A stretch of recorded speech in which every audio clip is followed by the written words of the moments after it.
Today we'll be reading 1 Kings 17 through 19. Now Elijah the Tishbite from Tishbe in Gilead said to Ahab, As the Lord, the God of Israel, lives, whom I serve, there will be neither dew nor rain in the next few years, except at my word. Then the word of the Lord came to Elijah, Leave here, turn eastward, and hide in the Kerith ravine, east of the Jordan. You will drink from the brook, and I have directed the ravens to supply you with food there. So he did what the Lord had told him. He went to the Kerith ravine, east of the Jordan, and stayed there. The ravens brought him bread and meat in the morning, and bread and meat in the evening, and he drank from the brook. Some time later the brook dried up because there had been no rain in the land. Then the word of the Lord came to him. Go at once to Zarephath, in the region of Sidon, and stay there. I have directed a widow there to supply you with food. So he went to Zarephath. When he came to the town gate, a widow was there gathering sticks. He called to her and asked, Would you bring me a little water in a jar so I may have a drink? As she was going to get it, he called, And bring me, please, a piece of bread. As surely as the Lord your God lives, she replied, I don't have any bread, only a handful of flour in a jar and a little olive oil in a jug. I am gathering a few sticks to take home and make a meal for myself and my son, that we may eat it and die. Elijah said to her, Don't be afraid. Go home and do as you have said. But first make a small loaf of bread for me from what you have and bring it to me, and then make something for yourself and your son. For this is what the Lord, the God of Israel, says, The jar of flour will not be used up, and the jug of oil will not run dry until the day the Lord sends rain on the land. She went away and did as Elijah had told her. So there was food every day for Elijah, and for the woman and her family. For the jar of flour was not used up, and the jug of oil did not run dry, in keeping with the word of the Lord spoken by Elijah. Some time later, the son of the woman who owned the house became ill. He grew worse, and finally stopped breathing. She said to Elijah, What do you have against me, man of God? Did you come to remind me of my sin and kill my son? Give me your son, Elijah replied. He took him from her arms, carried him to the upper room where he was staying, and laid him on his bed. Then he cried out to the Lord, Lord my God, have you brought tragedy even on this widow I am staying with by causing her son to die? Then he stretched himself out on the boy 3 times and cried out to the Lord, Lord my God, let this boy's life return to him. The Lord heard Elijah's cry, and the boy's life returned to him, and he lived. Elijah picked up the child and carried him down from the room into the house. He gave him to his mother and said, Look, your son is alive. Then the woman said to Elijah, Now I know that you are a man of God, and that the word of the Lord from your mouth is the truth. After a long time, in the 3rd year, the word of the Lord came to Elijah. Go and present yourself to Ahab, and I will send rain on the land. So Elijah went to present himself to Ahab. Now the famine was severe in Samaria, and Ahab had summoned Obadiah, his palace administrator. Obadiah was a devout believer in the Lord, while Jezebel was killing off the Lord's prophets. Obadiah had taken 100 prophets and hidden them in 2 caves, 50 in each, and had supplied them with food and water. Ahab had said to Obadiah, Go through the land to all the springs and valleys. Maybe we can find some grass to keep the horses and mules alive so we will not have to kill any of our animals. So they divided the land they were to cover, Ahab going in one direction and Obadiah in another.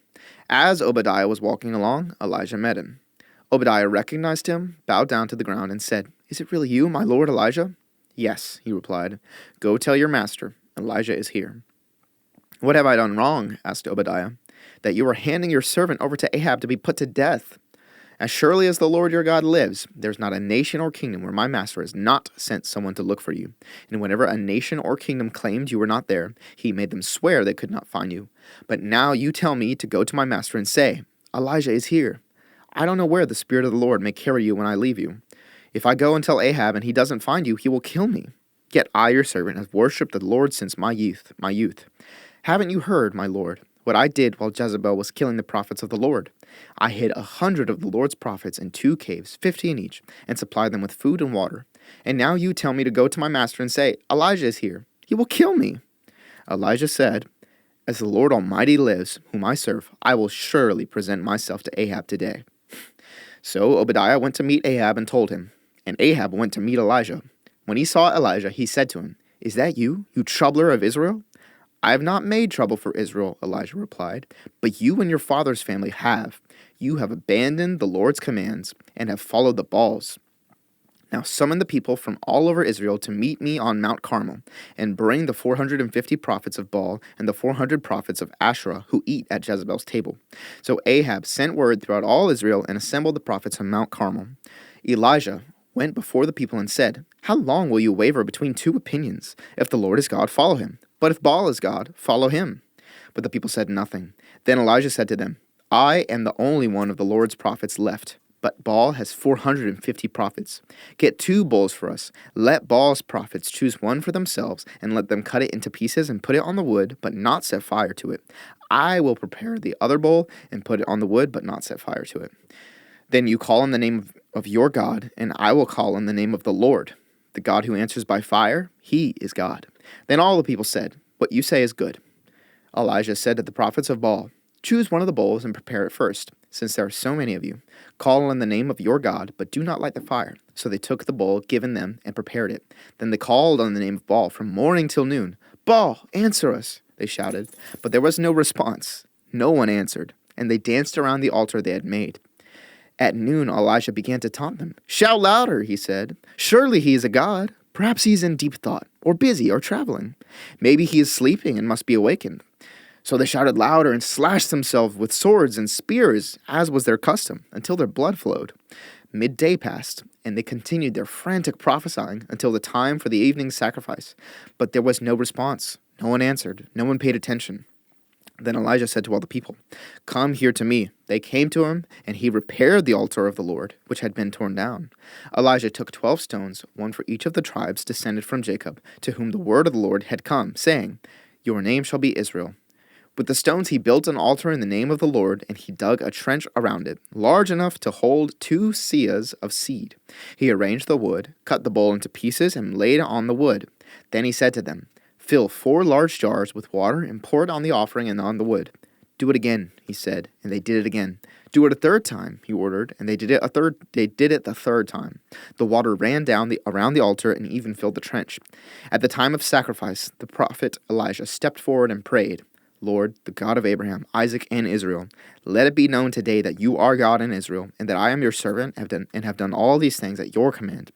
Answer me, Lord, answer me, so these people will know that you, Lord, are God, and that you are turning their hearts back again." Then the fire of the Lord fell and burned up the sacrifice, the wood, the stones, and the soil, and also licked up the water in the trench. When all the people saw this, they fell prostrate and cried, "The Lord, he is God! The Lord, he is God!" Then Elijah commanded them, "Seize the prophets of Baal. Don't let anyone get away." They seized them, and Elijah had brought them down to the Kishon Valley and slaughtered there. And Elijah said to Ahab, "Go, eat and drink, for there is the sound of a heavy rain." So Ahab went off to eat and drink, but Elijah climbed to the top of Carmel, bent down to the ground, and put his face between his knees. "Go and look toward the sea," he told his servant, and he went up and looked. "There is nothing there," he said. 7 times Elijah said, "Go back." The 7th time, the servant reported, "A cloud as small as a man's hand is rising from the sea." So Elijah said, "Go and tell Ahab, hitch up your chariot and go down before the rain stops you." Meanwhile, the sky grew black with clouds. The wind rose, a heavy rain started falling, and Ahab rode off to Jezreel. The power of the Lord came on Elijah, and tucking his cloak into his belt, he ran ahead of Ahab all the way to Jezreel. Now Ahab told Jezebel everything Elijah had done, and how he had killed all the prophets with the sword. So Jezebel sent a messenger to Elijah to say, "May the gods deal with me, be it ever so severely, if by this time tomorrow I do not make your life like that of one of them." Elijah was afraid and ran for his life. When he came to Beersheba in Judah, he left his servant there, while he himself went a day's journey into the wilderness. He came to a broom bush, sat down under it, and prayed that he might die. "I have had enough, Lord," he said. "Take my life. I am no better than my ancestors." Then he lay down under the bush and fell asleep. All at once an angel touched him and said, "Get up and eat." He looked around, and there by his head was some bread baked over hot coals in a jar of water. He ate and drank, and then lay down again. The angel of the Lord came back a second time and touched him and said, "Get up and eat, for the journey is too much for you." So he got up and ate and drank. Strengthened by that food, he traveled 40 days and 40 nights until he reached Horeb, the mountain of God. There he went into a cave and spent the night. And the word of the Lord came to him, "What are you doing here, Elijah?" He replied, I have been very zealous for the Lord God Almighty. The Israelites have rejected your covenant, torn down your altars, and put your prophets to death with the sword. I am the only one left, and now they are trying to kill me too. The Lord said, Go out and stand on the mountain in the presence of the Lord, for the Lord is about to pass by. Then a great and powerful wind tore the mountains apart and shattered the rocks before the Lord. But the Lord was not in the wind. After the wind there was an earthquake, but the Lord was not in the earthquake. After the earthquake came a fire, but the Lord was not in the fire.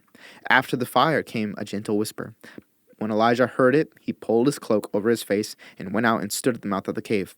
Then a voice said to him, What are you doing here, Elijah? He replied, I have been very zealous for the Lord God Almighty. The Israelites have rejected your covenant, torn down your altars, and put your prophets to death with the sword. I am the only one left, and now they are trying to kill me too. The Lord said to him, Go back the way you came, and go to the desert of Damascus. When you get there, anoint Hazael king over Aram. Also, anoint Jehu, son of Nimshi, king over Israel, and anoint Elisha, son of Shaphat, from Abel Meholah, to succeed you as prophet. Jehu will put to death any who escape the sword of Hazael, and Elisha will put to death any who escape the sword of Jehu. Yet I reserve 7,000 in Israel, all whose knees have not bowed down to Baal, and whose mouths have not kissed him. So Elijah went from there and found Elisha, son of Shaphat. He was plowing with 12 yoke of oxen, and he himself was driving the 12th pair. Elijah went up to him and threw his cloak around him. Elisha then left his oxen and ran after Elijah. Let me kiss my father and mother goodbye, he said, and then I will come with you. Go back, Elijah replied. What have I done to you? So Elisha left him and went back. He took his yoke of oxen and slaughtered them. He burned the plowing equipment to cook the meat and gave it to the people, and they ate. Then he set out to follow Elijah and became his servant.